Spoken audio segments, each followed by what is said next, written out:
혹시 강아지 낑낑거리는 소리 들었어요? 안 들려요? 강아지 낑낑거리는 소리 안 들렸단 말이죠? 노이즈 캔슬링이 되는 모양이네. 내 목소리만 주된 목소리로 알아들었어. 다른 건 다 지우는 모양이네요. 줌 프로그램이. 강아지가 밖에서 계속 낑낑거렸습니다. 밖에서 강아지가 사오고 안에서는 낑낑거리고 마음이 막 산란해집니다. 마음이 막 산란해지면 어떻게 해야 되죠? 저는 이런 경우 마음이 산란해져요. 가치를 부여하고 있으니까요. 우리 집에 정말 강아지가 많아요. 지금 밖에서 큰 게 아니고 강아지예요. 우리 지축이 한 마리가 있는 게 아니고요. 지축이 형제들 2마리 더 지금 놀러와서 아예 여기서 눌러 앉았어요. 강아지가 3마리 살아요. 그래서 얘들 사오고 난리 법석이라서 지금 밖에서 사람 소리가 들려요. 그러면 옆에 있는 낑낑거리는 애는 누구냐? 지축이 아니거든요. 옆방에 있는 낑낑거리는 애 이야기합시다. 오늘 슬픈 이야기예요. 3일 전에 수행적 의미가 있나? 예, 수행적 의미가 있는 것 같아요. 3일 전에 옆집 보살님에게 전화가 왔어요. 옆집 보살님이 옆집 농장 하잖아요. 개가 많아요. 이제 보더콜리 순종이 한 마리 있고 순종 새끼를 논다 하면서 하여튼 개가 새끼를 가졌어요. 그리고 새끼가 10마리 나왔는데 한 마리는 고양이한테 죽었어요. 그건 내가 묻어줬죠. 그리고 9마리 남았잖아요. 근데 3일 전에 그 보살님이 내게 전화가 왔어요. 전화 내용이 뭔가? 강아지 한 마리가 차에 치였대요. 자기 집 강아지 한 마리가 차에 치였는데 왜 내게 전화를 할까요? 강아지 한 마리가 차에 치였다고 내게 전화를 한 거예요? 친 강아지 봤냐고? 당연히 안 봤죠. 안 봤다 그랬어요. 그리고 이제 안 갔어요. 나는 가만히 있었죠. 그때 나의 판단은 야 이건 내 한계야. 더 이상은 무리야. 할 수 있는 만큼 하는 거지 할 수 없는 건 못하는 거 아니야? 이런 어떤 마인드셋을 갖고 있었어요. 그리고 다음날 됐죠. 하루 지났어요. 다음날 그 강아지들 밥은 내가 주니까 밥을 주러 갔죠. 강아지들이 8마리밖에 없더라고요. 그래서 한 마리는 어떻게 방에 데려가서 치료를 하는 모양이네. 병원에 안 가더라도 관리는 하겠네. 이렇게 생각했어요. 그리고 어미 데리고 산책 갔다 왔어. 잠깐 산책 갔다 왔어. 애들이 내한테 막 달라들고 근데 계속 어디에서 낑낑거리는 소리가 나는 거예요. 어디서 계속 낑낑거리는 소리가 나요. 그래서 막 찾아봤죠. 찾아보니까 저 구석에 우유통 하나 작은 거 놔두고 걔가 그냥 거기 있어요. 얘도 뒤를 치네요. 앞다리는 좀 움직이는데 뒷다리는 거의 못 움직여요. 있더라고요. 그걸 봤죠. 한참 봤어요. 뭐 한마디로 말해서 쟤를 어떡하나 하고 보고 있는 거예요. 쟤를 어떡하나 하고 보고 있었습니다. 마음이 안 좋죠. 마음이 안 좋을 때 어떡하나 하고 보고 있을 때 내가 어제 생각했던 것 내가 할 만큼 했어. 내가 할 만큼 했나? 이게 나의 최선이야. 지금 정도 하고 있는 내가 약간 무리할 정도로 개들을 위해서 쓰는 시간이 많아요. 위한다는 말도 좀 어폐인지 모르겠지만 근데 그렇게 보고 있었어요. 그러다가 그냥 결론이 그거예요. 마음이 시키는 대로 하자. 마음이 시키는 대로 하자. 이게 결론이었어요. 그래서 그냥 걔를 안고 왔어요. 안고 와서 내가 데려갑니다라고 전화했죠. 안고 와서 이제 지축이 있었듯이 내 방에 데리고 있어요. 내 방에 기본적으로 3칸이요. 화장실, 자는 방, 약간 다용도실 비슷한 거. 근데 얘 상태가 어떤가? 아까 내가 슬픈 이야기를 했죠. 얘는 정말 살지 죽을지 모르겠어요. 얘는 다리는 어느 정도까지 움직여요. 그래서 어느 정도까지 걸어요. 근데 아마 복부 파열된 것 같아요. 배 모양이 약간 비정상적이에요. 벌써 여기서 이틀 잤으니까 3박 4일 동안 살아있어요. 그래서 얘가 자체적으로 살지 죽을지 모르겠어요. 근데 밥을 못 먹어요. 당연히 똥을 못 넣죠. 아마 장 쪽에 다쳤기 때문에 본능적으로 안 먹는 것 같아요. 똥을 못 넣어요. 그렇게 살고 있어요. 여러분이 하고 싶은 말이 뭐냐면 내가 걔가 그렇게 다쳤다고 들었을 때 마음이 정말 안 좋았거든요. 그러면서 내 스스로 내가 더 이상은 무리야. 더 이상 강아지를 관리하는 것은 무리야. 이렇게 나를 합리화시키면서 그냥 가만히 있었을 때 내 마음이 어땠는가 하면 아주 안 좋았죠. 근데 걔를 데리고 와서 내 옆에 두고 있어요. 상태를 보면 내 옆방은 약간 야생이죠. 얘가 소변은 봐요. 근데 소변은 절제가 안 되기 때문에 그냥 소변을 줄줄줄 흘리고 다니죠. 물을 많이 먹어요. 얘가 탈수가 좀 있는 모양이에요. 물은 많이 먹고 소변을 줄줄 흘리고 다녀요. 그래서 내 옆방은 상당히 야생이에요. 근데 마음이 안 아파요. 내가 그렇게 쟤를 위해주지도 않아요. 그렇게 연민스럽지도 않아요. 그냥 좋은 마음이에요. 그냥 따뜻한 마음이지. 이게 불쌍해서 어떡해? 얘 죽으면 어떡해? 이런 절박한 마음이 아니에요. 그냥 걔랑 말해주고 쓰다듬어주고 그냥 마음이 따뜻할 뿐이죠. 죽으면 묻어 죽어요. 그냥 살아있는 동안 나랑 함께 있는 거죠. 내가 해줄 수 있는 거 해주고 물 주고 밥 먹으러 한번 권해보고 그래서 여러분이 세상에서 만나는 그런 많은 일들, 별로 인생을 그렇게 잘 살지 못한 내가 함부로 말할 건 알겠지만, 잘 사시겠지만, 우리가 어떤 일을 만나기 전에 지레짐작해서 막 화로서 그걸 거부하는 일이 많아요. 살면서 많이 겪죠. 우리가 그 일을 만나기 전에 지레짐작으로 화로서 그 일을 안 보고, 안 부딪히고, 안 만나고, 아예 모른 척하고, 그렇게 하는 일이 많아요. 근데 생각해보면 그게 굉장한 고통이거든요. 그런 마음 자세가 굉장히 고통이에요. 실제 그걸 부딪혔을 때 어떤 해결책이 있는 것 같아요. 마음이 별로 안 아파요. 걔 어쩌면 계속 죽어가고 있는지 몰라요. 내가 지금 강아지 호스피스, 내가 강아지 호스피스 하고 있는지 모르겠는데 별로 마음이 안 아파요. 마음이 그냥 상대를 향해서 좋은 마음이 있는 거지, 따뜻한 마음이 있는 거지, 마음이 괴롭지가 않아요. 그래서 우리가, 나도 마찬가지죠. 세상을 살아오면서 지레짐작으로 사람을 거부하고, 상황을 거부하고, 일을 피하고, 도망가고, 도망 아닌 것 같이 도망가고, 이렇게 많이 살았죠. 근데 그런 것이 해결책이 아닐 수 있다는 생각이 듭니다. 부딪히면 사실 별것 아니에요. 그리고 부딪혀서 설령 그게 큰 충격이 된다 하더라도 우리는 해결책이 있죠. 보이는 거예요. 들리는 거고요. 애가 지금 내 방에는 못 들어오게 하거든요. 오줌 질질 싸고 다니는데 어떻게 내 잠자는 방에 애를 넣겠어요. 근데 지금 법회한다고 내 목소리가 계속 들리니까 애가 여기 내인 줄 알고 계속 문을 막 긁으면서 낑낑거리고 있었던 거예요. 그래서 내가 여러분에게 물어본 겁니다. 혹시 낑낑거리 소리 들었냐고. 그래, 낑낑 소리가 들리면 내가 저 아픈 강아지가 내는구나 라고 관념적 의미를 부여하니까 마음이 산란해져요. 이렇게 마음이 산란해지면 하는 게 뭔가 내 마음의 폭을 넓히려고 그래요. 저것도 하나지 이거죠. 저것도 수행의 하나의 대상이지. 이렇게 내 마음의 폭을 넓히려고 그러면 뭔가 마음이 넓어지면서 그 대상을 수용하는 느낌이 들어요. 이렇게 대상을 수용하는 느낌이 들면요, 그것에 내가 부여했던 고유한 의미, 아픈 강아지가, 제 이름이 장생이에요. 내가 이름을 장생이라고 지었습니다. 장생할 줄 모르겠어요. 이름을 장생이라고 지었습니다. 제 장생이야 라는 그렇게 그 소리에 고유하게 부여했던 가치로부터 마음이 물러나요. 그냥 다른 소리와 비슷한 가치의 소리로서 내 마음이 와닿아요. 그래서 산란함이 약해져요. 밖에서 강아지들이 싸우더라도 마음을 좀 넓혀서 저것도 하나야, 난 그냥 저것도 하나야, 이렇게 이름 붙여요. 의미를 푼다면 저것도 알아지는 대상 가운데 하나, 이런 의미죠. 저것도 하나야. 저것도 하나야 라는 그런 대상에 대한 시각을 가지면 마음이 넓어져요. 수용적이 돼요. 다른 것과 함께 안으로 들어와요. 그러면서 마음의 산란함이 약해집니다. 하여튼 아까 엄청 심하게 낑낑거렸어요, 얘가요. 그래서 내 마음이 아주 산란했어요. 그러면 혹자는 또 이렇게 말하겠죠. 걔를 왜 병원에 안 데려가느냐. 이것도 한번 생각해 볼 필요가 있어요. 끝까지 가는 게 최선인가? 이건 끝까지 가는 거거든요. 이거 한번 고민해 볼 필요가 있는 것 같아요. 우리의 삶의 내용에서 사유해 볼 가치는 있는 것 같아요. 걔가 다쳤어요. 아마 또 복부 파일 같아요. 그러면 왜 강아지를 병원에 안 데려가? 병원에 가서 수술시켜야지. 이렇게 혹자는 말할 겁니다. 근데 노골적인 세상 이야기를 한다면 저 강아지를 수술시키려면 미니멈 500만원, 맥시멈 1000만원 들 거예요. 그러면 우리가 영민의 대상이 있을 때 그 대상을 향해서 흔히 말해서 올인하는 게 옳은가? 올인하는 게 옳은가? 이게 난 옳다고 생각하지 않아요. 할 수 있는 만큼 하는 거죠. 끝까지 가는 것. 그 하나의 내용을 보면, 그 하나의 내용. 그러니까 아픈 강아지가 치료를 받고 건강해진다. 이 하나의 내용만 보면 이 내용이 완결적으로 좋은 내용 같아요. 근데 세상은 단순하지 않죠. 세상은 단순하지 않아요. 내 삶도 있는 것이고요. 내 조건도 있는 것이고요. 내 환경도 있는 것이고요. 그래서 내가 내 마음이 인정하는 정도, 이렇게 내 마음이 인정하는 정도까지 하는 것이 옳다라고 나는 생각합니다. 그래서 저 아이를 병원에 데려가지 않은 것에 대해서 전혀 어떤 자책감? 그런 건 전혀 안 느껴져요. 그래서 무조건적으로 끝까지 좋게 해주는 것, 그것을 우리가 결코 무조건적으로 그게 바람직하다란 말은 적당치 않은 것 같아요. 그래서 지금 내 옆방에 강아지가 있습니다. 아픈 강아지. 어쩌면 죽어가는 강아지일지 몰라요.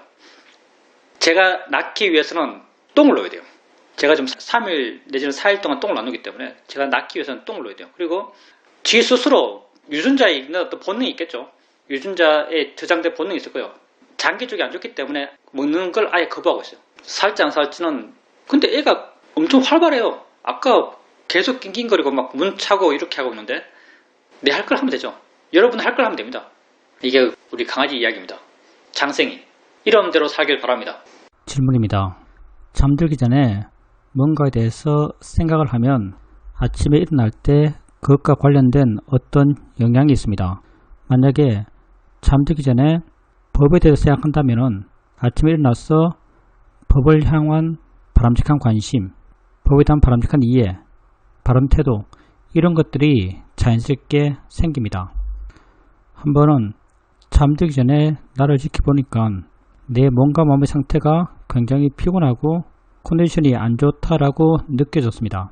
그렇게 잠을 자고 아침에 일어나는데 순간 왜 이런 현상이 생겼는지에 대한 바른 이해가 생겼고 그것을 어떻게 봐야 하는지에 대한 바른 태도도 함께 생겼습니다. 어제는 대면 법회가 있었는데 아침 시간을 자세과 경행, 스트레칭 그런 걸 법회에 맞춰서 적당히 했습니다. 그리고 이어폰을 끼고 법문을 들으면서 법회 장소로 가기 위해서 지하철을 탔습니다. 마음이 굉장히 밝고 넓었습니다. 눈을 감고 수행을 했는데 법문은 법문대로 들리고 알아지는 것은 알아진 대로 알아지고 있었습니다. 그러다가 한번 눈을 떴는데 모든 것이 내게 알아지고 있었습니다. 그때 뭔가 마음이 넓어지고 어떤 이해가 마음에 있는 듯한 그런 느낌이 있었습니다. 그렇게 좋은 마음 상태로 법회를 마치고 집으로 돌아오면서 같은 방향으로 가는 다른 수행자분과 함께 이야기를 나누고 헤어지고 혼자 가고 있었는데 그때 마음에서 수행에 대한 아주 강한 열정이 일어났습니다. 마음이 굉장히 강력했습니다. 내가 최근에는 수행에 대해서 마음이 좀 느슨해진 듯이 그렇게 느끼고 있었는데 그때만은 마음이 정말 강했습니다. 집에 돌아와서 수행을 하려고 하다가 이게 지금 정상이 아니야 라는 생각이 들었습니다. 그래서 잠깐 쉬었다가 시간을 좀 보내고 좌선을 하게 되었는데 그때는 마음이 조금 내려앉아 있었습니다. 좌선하고 난 뒤에 밖으로 나가서 내가 찾아놓은 경영하기 좋은 오솔길을 왔다 갔다 하고 있었습니다. 그때가 되었어야 내 마음에 뭔가 균형의 축이 맞는 듯이 느껴졌습니다. 그렇게 걸으면서 경영할 때 정말 세상은 나의 세상이고 나의 세상에서 나를 위할 수 있는 건 나밖에 없는 것이고 지금 이렇게 내가 해야 할 것이 무엇인가에 대해서 명확한 이해가 분명하고 바르게 나를 위해서 살아야겠구나라는 생각도 함께 들었습니다. 어떻게 수행하는 것이 바르고 무엇이 나를 위한 것이고 내가 진정 의지해야 될 것이 나 자신이라는 것 이런 이해들이 함께 자연스럽게 생겨났습니다. 그렇게 집에 돌아와서도 좌선과 경영을 좀 하고 잠이 들었고 그리고 오늘 아침에 일어났습니다.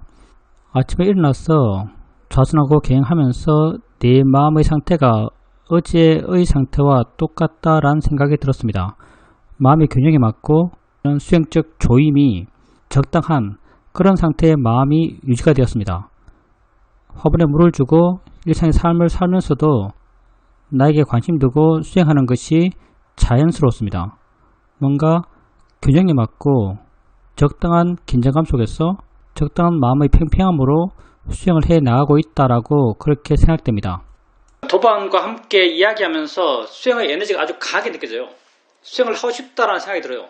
그게 아마도 내 생각에는 노력의 마음의 힘이 강하게 드러난 게 아닐까 생각해요. 위리아가 강하게 드러난 거죠. 위리아가 그것도 활바람이고요. 활바람이 살짝 돌을 놓으면 들뜸이 되는 거죠. 에너지가 막 분출하면 마음이 들떠요. 그러니까 우리가 오력 이야기할 때 알아진 고유함, 지혜, 신심, 노력 이렇게 말하잖아요. 활바람이 있어야 돼요. 근데 고유함과 균형이 맞는 활바람이 있어야 돼요. 물론 수행에서 일반적으로 하나의 마음이 힘이 좋은 것도 좋다라고 말해요. 사마디가 깊은 것 나쁘지 않죠. 좋다고 보통 말해요. 근데 위퍼사나 수행이라는 것이 지혜가 나기 위한 수행이다라고 봤을 때 지혜가 날 수 있는 마음의 조건을 최상으로 생각한다면 하나의 마음의 힘이 좋은 것은 결코 좋은 상태가 아니에요. 일반적으로는 좋은 상태죠. 보통 수행자끼리 이야기할 때는 좋은 마음 맞아요. 보통 사마디 갖고 사람들이 이야기 많이 하죠. 고요함, 편안함, 평화로움 그런 게 있으면 좋다고 말해요. 근데 사마디 또한 위리아와 균형을 이룰 때 활발함과 균형을 이룰 때 정말 좋은 거죠. 그 반대편은 별로 기억 안 해요. 수행자님이 느꼈던 그 수행하고 싶어하는 열정, 에너지 분출, 이게 노력, 위대의 힘일 텐데 이런 위대도 고요함과 균형을 이뤘을 때 그게 정말 가치 있는 것이고요. 그리고 고요함과 균형을 이루었을 때는요, 이렇게 활발하다고 잘 느껴지지가 않아요. 그냥 약간의 마음의 에너지, 마음의 활기참 이런 게 느껴질 수는 있겠지만 그렇게 강렬한 활발함이 느껴지지까지는 않아요. 아마도 수행자님께서도 그때 뭔가 좀 이상한데 라고 이 상태의 마음에 대해서 내가 약간 조정이 필요한데 라고 생각했기 때문에 유튜브를 보면서 다른 데서로 마음을 옮기면서 그 에너지를 줄였지 않나 생각해요. 그리고 좀 마음이 고요졌고 아마 고요졌을 때 이제 활발함과 고요함의 균형이 조금 이루어지지 않았을까 생각하고요. 그렇게 경이 나갔을 때 마음이 좋아지고 지혜가 있어지고 현재를 이해하고 그러면서 그 지혜에 의지하고 내가 나의 의지처라고 스스로 알아가고 다 그게 지혜의 마음이 자기를 이해하면서 생겨났던 그런 자기에 대한 이해겠죠. 이렇게 마음이 좋으니까 아마도 마지막에 말씀하신 그 수행 상태들 그냥 일상 삶 살면서 자연스럽게 살고 자연스럽게 알아지고 자연스럽게 이해가 되고 내가 약하고 내 능력이 약하고 이런 상태 우리가 정말 마음이 좋으면 그 어떤 것도 특별하지가 않아요. 정말 마음이 좋으면 마음이 좋다고도 느끼지잖아요. 우리가 오력의 균형이 맞다 하잖아요. 지혜가 나올 수 있는 마음의 조건을 이야기할 때 오력의 균형이 맞다 이렇게 말해요. 자기가 분명한 통찰지를 경험할 때 이 통찰지가 생기기 직전의 마음이 어떤 마음이었지 라고 돌이켜보면 그건 마치 수행하지 않았을 때의 마음처럼 느껴져요. 좋은 마음이라고 절대 판단되지 않습니다. 수행하지 않았을 때의 마음처럼 느껴져요. 왜냐하면 모든 마음이 다 좋았기 때문에 좋다고 판단될 수 있는 그런 요소가 전혀 없었던 상태죠. 깊은 통찰지가 났어요. 결과 보면 당연히 그 마음은 아주 좋은 마음이었어요. 근데 그 마음이 내게 느껴지기에는 전혀 좋은 마음처럼 느껴지지가 않아요. 그러니 이런 유형의 좋은 마음, 균형에 맞는 좋은 마음이 수행자님께서 마지막에 설명했던 그런 수행의 상태, 자연스러운 일상의 삶 속에서 자연스럽게 마음이 내게 있고 관심도 자연스럽게 따라오고 크게 애쓰지 않고 크게 마음이 좋다고 느끼지 않고 그냥 소소한 약간 무드처럼 깔려있는 관심과 기쁨, 약간 행복감 그런 마음으로 일상의 삶을 살아가고 있는 거죠. 사실 이런 상태가 우리 입장에서는 가장 바람직한 수행하는 마음 상태라고 할 수 있어요. 왜냐하면 그런 마음이 계속 이어져 나가다 보면 나도 모르게 균형을 이룰 때가 있거든요. 오력의 균형은 내가 맞출 수 없어요. 난 점점 내가 줄어들어가는 그런 수행을 할 뿐이에요. 수행자님이 마음의 에너지가 넘칠 때 한번 돌이켜보세요. 마음의 에너지가 넘칠 때 그 넘치는 마음을 마음으로 알았는가 아니면 내가 이렇네라고 알았는가 라고 돌이켜보면 아마도 내가 이렇네라고 알지 않았을까 생각해요. 내 상태가 이렇네라고 알지 않았을까 생각합니다. 균형 속에서 무아가 있는 거죠. 균형이 무너지면 내가 드러나요. 그래서 수행자님 마지막 말씀하셨던 그런 자연스러운 일상에서의 삶 그게 훨씬 더 바람직한 수행의 상태고요. 그런 수행을 계속해 나가다 보면 어느 순간 내가 약해지고 저절로 이어지고 마음 스스로의 조건 속에서 스스로 이어져 나가는 그게 우리가 오력의 균형이 맞다, 법이 수행한다, 우리 사회들은 대상과 마음만 있다 이렇게 표현하는 그 상태죠. 지혜가 나올 수 있는 마음의 조건. 그래서 일상의 삶 속에서 수행자님이 찾아가야 할 수행의 상태 그건 자연스러운 수행이에요. 자연스러운 이어지는 수행. 그리고 자기 전에 생각하는 것 이건 아마도 수행자님이 꾸준하게 수행하시고 마음의 이어짐 그런 힘들이 세고 강하고 그러다 보니까 자기 전에 어떤 법에 대한 관심 그렇게 마음을 기울이면 잠자는 시간이 지나고 깼을 때 어제 생각했던 그 영향이 아침에 생기는 거죠. 왜냐하면 잠자는 시간은 우리에게는 거의 비어있는 시간이에요. 이론적으로 거기에 대해서 설명을 하고 있죠. 이론에서는 모든 마음은 대상을 가져요. 잠잘 때의 마음을 방황가라 부르고요. 잠잘 때의 마음의 대상을 전생 마지막 마음이 가졌던 대상이라고 이론을 말해요. 전생 마지막 마음이 가졌던 대상이요. 전생의 것이거든요. 이론이 그래요. 왜 전생의 것을 대상이라고 말했을까? 물론 엄청 지혜로운 사람이 정말 알아서 말할 수도 있고요. 내 생각에는 잠잘 때의 마음이 우리에게 전혀 인지되지 않으니까 그리고 잠잘 때 시간이 없으니까 시간이 없다는 것은 대상이 하나란 말이죠. 하나의 변하지 않는 대상이 돼서 하나의 변하지 않는 마음이 계속 일어난다고 유추할 수 있어요. 경험적으로 잠자는 시간은 없어요. 시간은 변화색의 존재거든요. 우리가 알의 변화, 이걸 우리는 시간으로 느껴요. 잠에는 알의 변화가 없어요. 그래서 잠에는 시간이 없어요. 시간이 없기 위해서는 마음이 안 변해야 돼요. 마음이 안 변하려고 그러면 대상이 안 변해야 돼요. 안 변하는 대상이 뭐지? 라고 찾아보다 보니까 이거 순전히 나의 상상입니다. 이 생에서 찾을 수가 없는 거죠. 이 생에서 어떻게 찾아요? 이 생에서 안 변하는 대상이 없는데, 그러다 보니까 전생 마지막 마음의 대상이다라고 어느 이론가가 하지 않았을까라는 생각을 살짝 합니다. 순전히 나의 추측이에요. 하여튼 현상적으로 잠에는 시간이 없어요. 그러니까 마음이 안 변해요. 마음이 안 변하니까 대상도 안 변해요. 이건 현상적으로 충분히 합리적 유추가 되는 것 같아요. 그래서 이 시간은 우리에게 어느 정도 빈 시간이에요. 그렇기 때문에 잠들기 전에 어떤 경량의 마음을 일으키면요, 이 잠의 시간을 뛰어넘고, 왜 잠은 그냥 하나의 마음이 이어지니까 잠들기 전에 그 에너지가 이 잠의 시간을 뛰어넘고 깨어났을 때 영향을 주는 거죠. 깨어날 때 쉽게 영향을 줄 거예요. 그래서 수행자님이 잠들기 전에 어떤 마음을 가지면 아침에 일어났을 때 잠들기 전에 가졌던 그 마음이 깨어날 때 영향을 주면서 어떤 결과를 내는 거죠. 뭐지라고 관심 갖고 자면 아침에 깨는 순간 그쪽을 향해서 마음의 에너지가 생기면서 뭐구나라는 답이 나올 수도 있고요. 법에 대해서 관심 가지면 아침에 내가 관심 갖던 그 법을 대상으로 자연스럽게 알아차림이 될 수도 있고요. 그리고 이런 맥락에서 또 윤회를 설명합니다.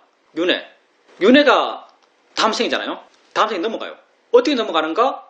이 생에서 마지막 마음의 에너지, 그 마지막 마음의 에너지가 죽음이라는 그 찰나 시간을 지나서 다음 생에 이어지면서 다음 생에 그 에너지가 이어지는 거죠.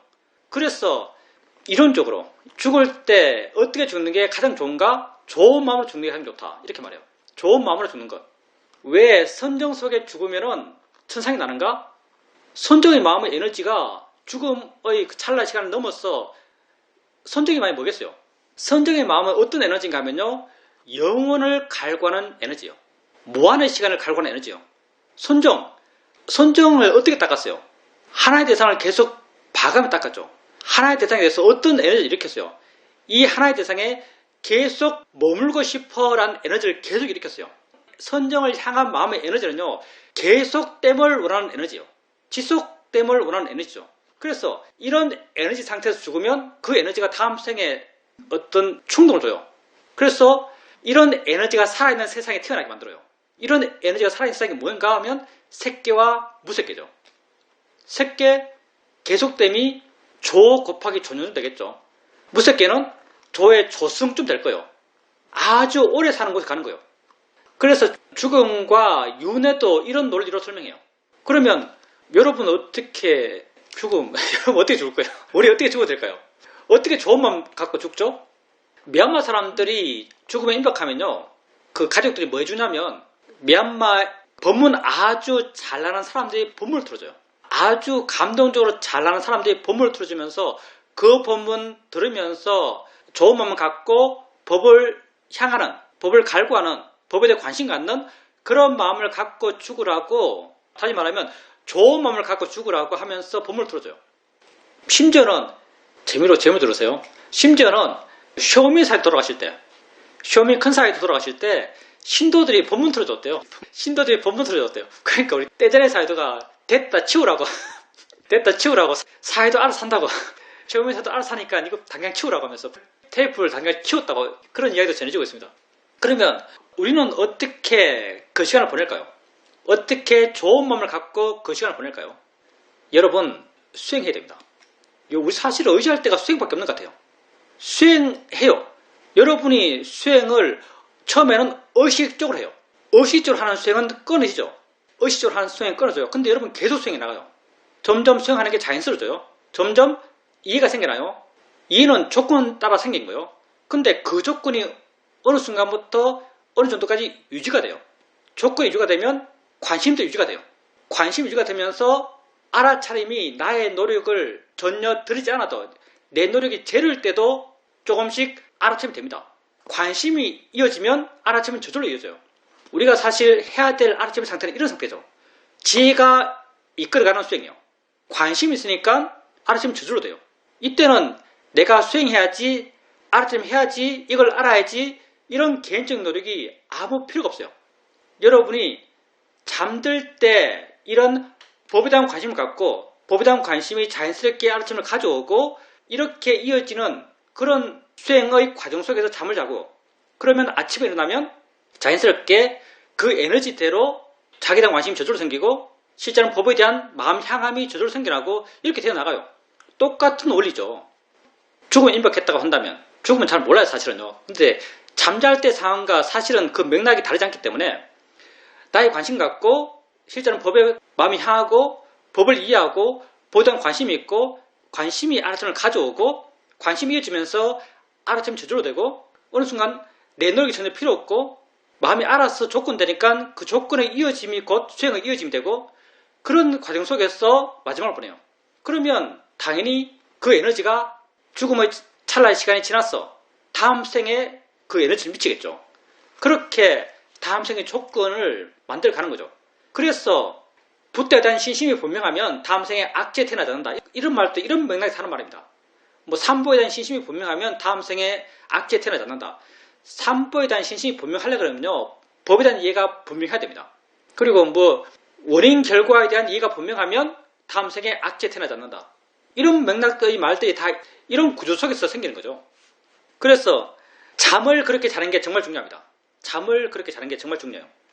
그리고 대묘법의 이야기는 수행자님 일상의 삶을 살아가는 모습을 보여주고 있죠. 지하철 타고 좌선하고 눈 떴을 때 뭔가 이해된 듯한 느낌이 생겨나요. 그게 어떤 이해인지 모르겠어요. 뭔가 이해된 듯한 느낌이 생겨나요. 있다는 이해, 존재에 대한 이해, 현재에 대한 이해, 아마도 전체에 대한 이해인 것 같아요. 그때 눈을 떴을 때 한꺼번에 전체가 다 보이거든요. 다 내 안에서 다 알아지고 있어요. 이렇게 내 안에서 알아진다는 것에 대해서 뭔가 수행자님 마음에 이해 느낌이 있었겠죠. 그것도 그 알아침 이어지면서 수행자님 마음이 좋으니까 그 좋은 마음의 조건 속에서 그런 이해가 자연스럽게 생기지 않을까 생각합니다. 하여튼 잠을 그렇게 자는 것 그것 굉장히 중요합니다. 수행으로 잠드는 것 그게 쉽지 않지만 한번 해보십시오. 말씀하신 것처럼 그렇게 주무실 때 항상 그런 마음으로 자십시오. 법에 대한 관심을 갖고 그렇게 자세요. 그러면 아침에 그게 이어집니다. 질문입니다. 한번 청현스님을 통해서 사이좋게 문자를 할 일이 있었습니다. 청현스님이 통역을 해 주셨습니다.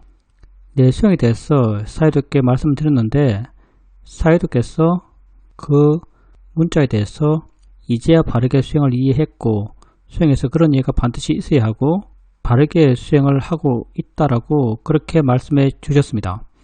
그 말을 듣고 내가 남에게 뭔가 베풀고 주고 하지만 그게 나중에 내게 몇 배로 이렇게 돌아오는구나 라고 알았습니다. 내가 남을 위해 하는 것 같지만 실제 그게 나를 위해 하는 것이구나 라고 알았습니다. 제가 사이좋게 드린 문자는 내가 물이 있어서 물이 맛있고 그 맛있다는 것을 아무리 생각하고 듣고 한다 하더라도 알 수 없고 내가 손을 뻗어서 그 물을 마셨을 때 그 물이 맛있다는 걸 알 수 있다. 수행은 단지 하는 것이고 어떻게 되고자 하는 결과를 원하는 것이 아니고 지금 이 순간 내가 하고 있는 것, 바르게 하고 있는 것, 바른가라고 묻는 것 이런 바른 수행적 노력이 수행의 모든 것이고 나는 단지 지금 수행할 뿐이다. 이렇게 사이좋게 말씀드렸었습니다.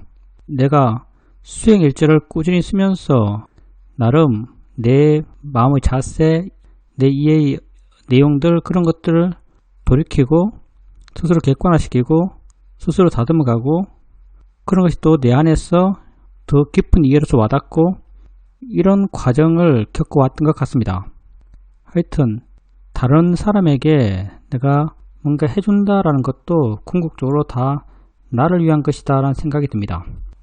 그 수행 일기를 쓰는 분들을 보면 난 대단하게 생각합니다. 나는 해본 적이 없어요 사실은. 수행 일기 정말 좋은 일이에요. 아마 인터뷰 다음으로 좋은 일을 하면 수행 일기를 쓰는 겁니다. 인터뷰는 상대가 있고 내가 그에게 내 수행을 드러내면서 객관화되는 것이고요. 수행 일기는 나에게 내 스스로 내 수행을 객관화시키는 거죠. 나는 시험을 쓸 때 한번 잠깐 써봤어요. 잠깐 써봤는데 어떻게 쓰냐면요. 엄청 잘하는 걸로 쓰더라고요. 엄청 완벽한 수행자처럼 그렇게 쓰더라고요. 좀 쓰다가 야 이건 아니지 이건 말이 안 된다 하면서 수행 일기를 쓴 걸 그만둔 적이 있습니다. 근데 일기를 쓴다면 기본적으로 자기를 객관화시키기 때문에 많은 도움이 될 거예요.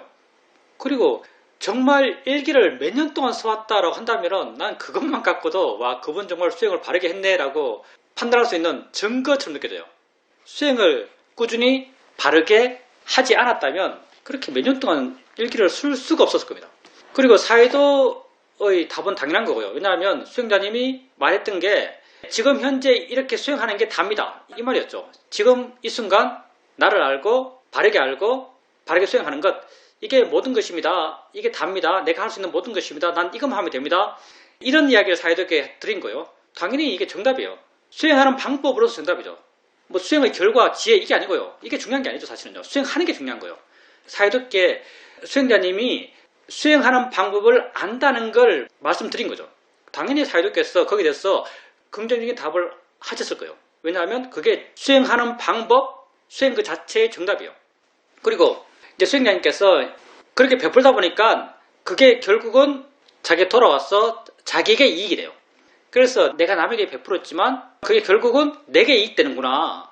남에게 베푼 게 곧 나의 이익이구나. 이렇게 하세요. 근데 한번 생각해 볼 필요가 있어요.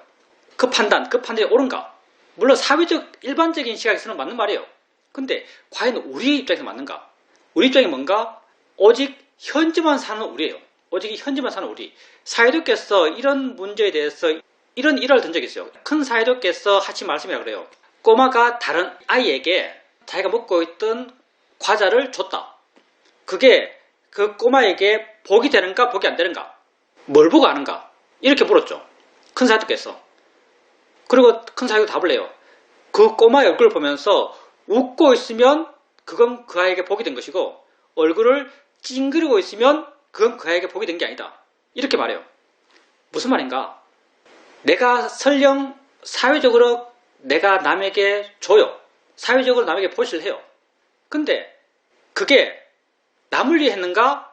나를 위해 했는가? 사회적으로는 남을 위해 했어요. 근데 우리 입장에서는 수행자 입장이요. 우리 입장에서는 그 자체가 나를 위해 한 거예요.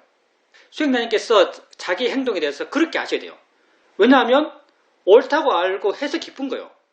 사회도 이렇게 말했죠. 내가 복을 받기 위한 행동을 하는데 그 복을 미래에 어느 순간 받는다 하면 난 절대 지금 이 일을 안 한다. 내가 왜 바로 이 좋은 일을 하는가? 복을 지금 바로 받기 때문에 이 좋은 일을 한다. 이렇게 말씀하세요. 그 복이 뭔가? 좋은 마음이에요. 그래서 내가 남에게 보시했고 보시의 결과로서 시간이 경과해서 내게 그 좋은 게 다시 돌아오고 이렇게 만약 한다면 이건 나로 가는 게 없을 수가 없어요. 내가 주고 내가 받는 거예요. 내가 주고 내가 받으면 어디서인지는 모르겠지만 어딘가에서 어그러집니다. 어딘가에서 괴로움이 돼요. 이게 어딘가에서 분명히 괴로움이 됩니다.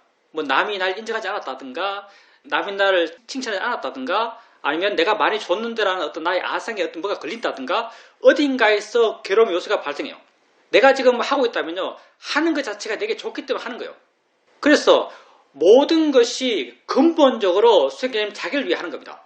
물론 세상에서는 그게 희생이고 남에게 주는 것이고 남을 좋게 하기 위해서 하는 것이라고 세상 사람들은 판단할지 모르겠어요. 근데 수행자님이 자기 행동을 바라보는 입장 그리고 자기 행동을 판단하는 입장에서는 그 모든 것은 수행자님 자기를 위해서 하는 거예요. 그게 옳기 때문에 하는 것이고요. 옳은 자기를 보면서 스스로 기뻐하는 거예요. 그걸 함으로써 그 순간 내게 좋은 마음이 생겨서 그게 내게 좋은 일이에요. 그러니 그 순간 내게 좋은 마음이 생겼으면 그건 나를 위한 거죠. 외적인 해석으로는 남을 위한 것이겠지만 내가 아는 것은 나의 행동을 내가 하는 게 중요한 거지 나의 행동을 남이 하는 게 뭐가 중요하겠어요. 내가 아는 것은 그건 나를 위한 거예요. 내가 이 행동을 나를 위해 했다고 안다면요. 아상이 안 생겨요. 내가 했어, 내가 남을 위해 했어 이런 아상이 안 생겨요. 그냥 내가 나를 위해 했다고 나를 위해 했다는 말도 참 어폐가 있는데요. 그냥 좋아서 한 거예요. 옳기 때문에 한 거예요. 옳기 때문에 했다고 이렇게 자기 행동을 알았을 때 정말 한만 있는 상태가 돼요. 우리가 한만 있다 이렇게 말하잖아요. 한만 있는 그런 상태는 이런 마음 상태에서 가능합니다. 그래서 사실 내가 장황하게 설명했는데 아마 수행자님도 이렇게 하셨을 거예요. 근데 말로 설명하다 보니까 옛날에 내가 많이 보시했고 그 보시가 돌아와서 내게 다시 이익이 됐다 이렇게 설명을 그렇게 하셨을 건데 기본적으로 우리는 이 순간 현재 살고요. 지금 좋으니까 지금 하는 거죠. 우리 사이도 말씀처럼 내가 미래에 이게 좋은 게 생길 거야 라고 생각하기 때문에 믿기 때문에 지금 이 일을 해야 한다면 그 일을 절대 안 할 거예요. 지금 하면 지금 좋기 때문에 지금 하는 겁니다. 질문입니다. 스님께서 강아지로 인해서 산란한 마음의 폭을 넓히면서 대상으로 삼아서 수행을 했다고 말씀하신 것처럼 그와 관련된 말씀을 드리겠습니다. 제가 자선하면서 알아차림을 이어지게 해 나가려고 하지만 자주자주 생각에 빠지면서 알아차림이 끊어집니다. 여기에 대해서 항상 불만족스러운 마음이 있었고, 불만족스러울 때 내가 만든 방법이 알면 만족, 이런 방법이었습니다. 이 방법에 대해서 스님께서는 그게 방편적으로는 옳지만 근본적으로는 옳지 않다. 그렇지만 한번 해봐라. 이렇게 말씀하셨습니다. 최근에 수행하면서 알면 만족이란 것이 정말 옳지 않다는 걸 경험적으로 알 수 있었습니다. 한 번은 좌선을 하고 있는데 생각이 났고 생각이 빠졌습니다. 다시 돌아와서 알아차림이 끊어졌다는 것에 대해서 불만족한 마음이 생겼습니다. 그때 이 불만족한 마음을 한번 봐보자 라고 생각했습니다. 그러니까 마음이 이렇게 넓어지고 물러나면서 부드러워졌고 여유로워졌습니다. 그리고 밝아졌습니다. 이런 마음의 변화를 보면서 이게 정말 바른 방법이구나. 그냥 알아진 게 뭐가 되었든 좋든 나쁘든 그냥 알면 되는구나. 이런 이해가 자연스럽게 따라왔습니다. 그러면서 내 수행의 기본적인 스테이지가 하나 올라간 듯한 그런 느낌이 들었습니다. 그런데 또 돌이켜보면 이런 말은, 이렇게 수행하라는 이런 말은 무수하게 들어왔었습니다. 사이드의 기본서를 읽다 보면 아픔이 있고 거기에 대해서 화가 나면 그 화의 마음을 봐야 된다. 이런 말이 나오는데 이것도 기본 구조가 똑같습니다. 그래서 내가 무수하게 들었지만 실제 하지 못했던 것입니다. 근데 이제서야 내가 무수하게 들었던 이런 기본적인 수행적 방법을 실천하게 되었습니다. 수행하는 방법은 그렇게 하나하나씩 알아가는 겁니다. 그게 수행할 줄 알아가는 거죠. 우리가 지혜 얘기하는데요. 수행할 줄 아는 지혜와 법에 대한 지혜는 같이 가요. 법에 대한 이해가 깊어지면 수행할 줄 아는 이해가 깊어지고요. 수행할 줄 아는 이해가 깊어지면 법에 대한 이해도 더 깊어져가요. 이 두 개가 상으로 함께 갑니다. 뭐가 더 우울하다고 말할 수 없어요. 그래서 우리 사회도께서 하는 말이 있죠. 너희들이 지금 이 순간 바로 완벽히 수행할 수 있다면 넌 이 순간 바로 알아야 된다. 이렇게 말해요. 그래서 수행자님께서 그렇게 수행할 줄 아는 지혜가 생긴 거죠. 우리가 말은 많이 하죠. 책도 많이 읽어요. 내용도 많아요. 그 내용 하나하나가 다 법에 대한 내용이에요. 사실은요. 다 지혜 충만한 내용이에요. 읽고 들을 때 다 사람들이 내가 저거 다 아는 거다라고 생각해요. 다 아는 거예요. 사실은요. 시험 치면 다 100점 맞을 만해요. 왜냐하면 좁은 범위에서 계속 말하고 있으니까. 근데 그걸 내 실제 수행해서 직접 실천하는 것은 전혀 다른 차원의 문제예요. 그래서 우리가 수행을 해나가면서 내 안에서 모든 법에 대한 이야기가 다 내 안의 이야기죠. 사실은요. 내가 하고 있는 내 실천의 이야기예요. 내 삶의 이야기고, 내가 내 삶을 지켜보면서 삶을 지켜보는 방식, 지켜보면 생기는 이해들, 삶에 대한 어떤 새로운 시각들, 그런 게 조금 사해가고, 이런 사해가는 와중에 다시 새롭게 법문 듣고 새롭게 책을 읽으면 마음이 전혀 다르게 신선하게 반응해요. 내 마음의 조건이 변했기 때문에. 그렇게 이해가 조금씩 깊어져 나가는 거죠. 그래서 수행자님이 새롭게 방법을 시도해보고, 이전에 좌선하다가 생각에 빠지고 불만족스러우면 알면 만족하자 하면서 다시 수행하시고, 그런 방법 쓰다가 이제 그냥 불만족스러운 마음 대상이지, 그것도 봐보자. 그렇게 봤을 때 되는 현상이 있어요. 더 넓어지고 더 수동적이 되고 더 물러나고, 마음의 변화를 보면서 그게 더 바람직한 수행의 상태인 건 너무나 분명해요. 그러면서 수행자님 말씀처럼 뭔가 새로운 스테이지로 들어간 게 맞아요. 좀 더 좀 폭넓은 수행할 수 있는, 좀 더 능숙할 수 있는 그런 수행 방법으로 나아가신 거죠. 그런 식으로 실천할 게 많아요. 실천을 시도할 게 많습니다. 책 넘겨보면 구구절절 그거예요. 알면 그게 무슨 말인지 알아요. 옛날에 수행자님이 읽었죠. 그러니까 고통스러운 느낌이 있고 그것을 싫어하는 마음이 있으면 싫어하는 마음을 봐라. 당연히 그때 싫어하는 마음, 그 화의 마음을 알면 되지 라고 읽으면서 이해했을 겁니다. 근데 그 싫어하는 마음을 안다는 게 도대체 뭔지 그때는 전혀 이해하지 못했던 거죠. 반응하는 마음을 안다는 게 뭔지 이해하지 못했던 거죠. 그런 구절은 사회도 법문집에 널렸거든요. 같은 이야기들, 같은 내용의 이야기들은 사회도 법문집에 널렸어요. 지금 이런 수행을 해나가면서 실제로 그런 이해가 있는 상태에서 그런 구절을 다시 만나서 읽으면요, 그게 마음에 또 확 와닿아요. 마음 느낌이 확 달라져요. 그게 새롭게 이해가 확인되는 것이고 새롭게 이해를 더 깊이 해 나가는 거죠. 그래서 우리가 지혜 명상을 한다고 말합니다. 처음부터 끝까지 지혜가 없는 게 없어요. 수행하는 방법이 되었던, 수행적 이해가 되었던, 과정이 되었던, 바른 기회가 되었던. 그래서 지금처럼 그렇게 읽고 들어서 알게 된 그런 수행 방법적 실천들을요, 실제 자기 수행에서 적용해 보십시오. 그런 얘기가 계속 생겨날 겁니다.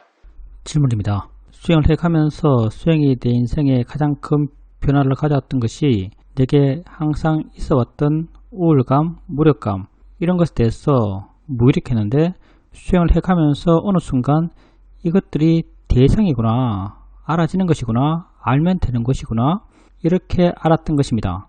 이렇게 알았을 때 내 삶에서 수행이 큰 변화를 가져왔고 그 이후로 그렇게 계속 알고 있습니다. 그런데 이렇게 안다 하더라도 그게 완전히 없어진 건 아닙니다. 어떨 때는 더 힘이 좋아져서 나를 압도하다가도 경각심이 생기면서 수행해야지, 알아야지, 대상이야 이렇게 다시 보고, 이렇게 어떨 때는 그런 번뇌 힘들이 강해지고 어떨 때는 수행의 힘이 강해집니다. 이게 왔다 갔다 하고 있습니다.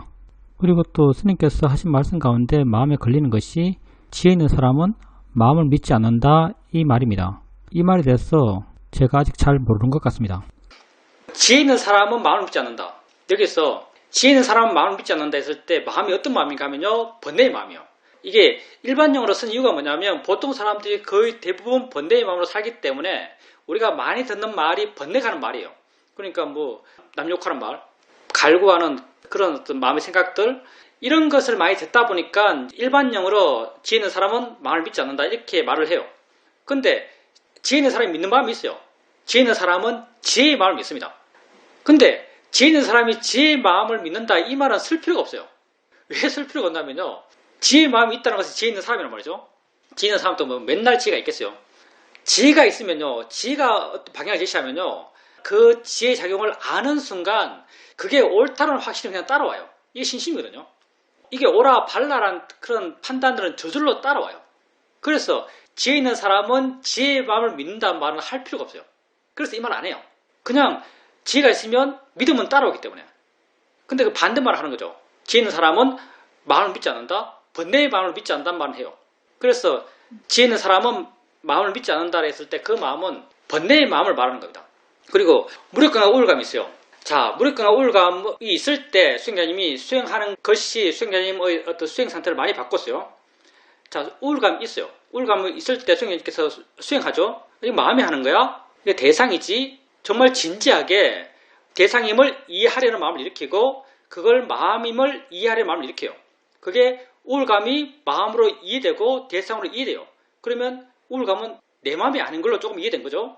그래서 우울감에 대해서 많이 물러나게 되고 마음이 가벼워지게 되고 약간 거리감이 생겨나요. 자, 이 거리감, 물러났다는 것은 우울감이 있어도 상관없는 마음이 좀 생긴 거예요. 우울감이 없어야 되라는 마음이 아주 강하면 100%면 물러날 수가 없죠. 근데 물러난다는 것은 우울감이 있어도 상관없어라는 마음이 조금 생긴 거예요. 그럼 우리가 이 기준이 두 개예요. 하나가 뭐냐면 우울감의 강약, 우울감의 1, 2, 3, 4, 5, 6, 10 우울감의 정도의 차이. 그리고 또 하나가 뭐냐면 이 물러남의 정도의 차이. 우울감을 인정해주는, 있어도 상관없어라는 어떤 여유의 마음의 정도의 차이. 이게 1에서 10까지 왔다 갔다 해요. 그럼 우리가 수행을 한다는 게 뭔가? 우리가 수행을 한다는 것은 이게 아니에요. 우울감의 정도를 조정하는 것, 10인 우울감을 1로 낮춰가는 것, 이게 우리가 하는 일이 아니에요. 이거 우리 못해요. 우리가 하는 일은 뭐냐면요, 우울감이 있으면 안 돼라는 10의 거부감, 10의 거부감을 낮춰가는 거예요. 9의 거부감, 8의 거부감, 7, 6, 4, 3, 2, 1 그리고 결국 제로. 이 거부감의 제로는요, 우울감의 무의미함이에요. 이걸 낮춤을 통해서 이게 무의미해져요. 있어도 아무 상관없는데요. 있어도 아무 괴로움이 아니에요. 있어도 아무 괴로움이 아니면요, 우울감은 아무 의미가 없어요. 그러면 그게 힘이 없어져요. 그래서 수행자님이 항상 수행해서, 물론 우리가 보통의 마음에서 이런 시각을 갖는 게 쉽지는 않다는 걸 인정합니다. 우울감이 마음이 안 좋고 괴로운데요. 쉽지는 않다고 인정하지만 수행하는 입장에서 수행자님이 항상 염두에 둬야 될 것은 우울감이 중요한 게 아니야. 우울감을 바라보는 마음이 중요해. 이거예요. 우울감을 바라보는 마음이 중요해. 이게 중요한 거예요. 그리고 만약에 수행자님이 내가 얼마나 수행하고 있고 얼마나 수행에 효과가 있는가를 판단할 때요. 우울감이 약해졌는가 커졌는가를 갖고 판단하지 마세요. 우울감에 대해서 내 마음에 얼마나 여유가 있는가, 우울감에 대해서 내 마음이 얼마나 물러나 있는가, 거리감이 있는가, 얼마나 많이 부드러운가, 이걸 갖고 판단하세요. 번뇌를 갖고 수행을 판단하면 제대로 판단될 수가 없어요. 수행은. 만약 판단한다면 지혜를 갖고 수행을 판단하셔야 돼요. 그래서 우울감이 있든 없든 수행자 입장에서는 우울감이 있든 없든 신경 쓰지 마세요. 제 할 일 하는 거예요. 단지 수행자님은 그걸 마음에 하는 거야, 대상이야, 알아지는 거지 라고 바르게 이해하려 하고 그때 느껴지는 물러나는 마음, 그때 느껴지는 거리감, 그걸 보면서 거리감이 있네 라고 지혜를 확인하세요. 확인되는 지혜가 곧 우울감을 인정하는 마음이고요. 우울감이 있어도 상관없다는 마음이고요. 우울감에 대해서 정말 우울감이 있어도 상관없다는 마음이 완전해지면 그때 우울감이 없어져요. 우리는 우울감을 없애기 위해 수행하는 게 아니에요. 사실은요, 우울감을 받아들이기 위해 수행하는 겁니다. 우리 수행은 번뇌를 없애는 게 아니에요. 번뇌를 받아들일 수 있는 마음이 되기 위한 수행.